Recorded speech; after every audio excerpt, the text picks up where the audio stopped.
మన చెవులు అబద్ధ బోధకులకు అనుగుణంగా ఉండే చెవులుగా, కరువు రాదు ఖడ్గం రాదని మోసపుచ్చే బోధ ఎప్పుడు మీరు వినకూడదు. కరువు వస్తుంది, ఖడ్గం వస్తుంది.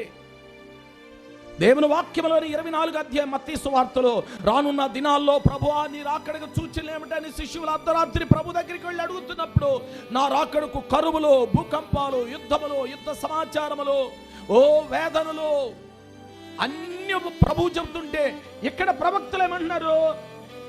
మీకేమీ కరువు రాదు, ఖడ్గము రాదు, మీకు బాగుంటారు, మీరు దీవెనకరంగా ఉంటారు అని బోధిస్తున్నారట. అట్టి బోధ చివరి దినాల్లో ఇలాంటి బోధ దగ్గరికి మనుషులు తెగబరిగెత్తుతారంట. విశ్వాసం ఉండదు వాళ్ళకి. ప్రభువులో కట్టుకోరు వారి జీవితాన్ని. అవి భలే ఉంటే దేవుడు నిన్ను దీవించునుగాక, దేవుడు ఉన్నతమైన కలెక్టర్గా చేయునుగాక, నువ్వు 7వ తరగతి 3 సార్లు తప్పి నేను ఉన్నతమైన కలెక్టర్గా చేయునుగాక అని ఆశీర్వదిస్తే ఎట్లా? దేవుడు నిన్ను అత్యధికంగా దీవించునుగాక.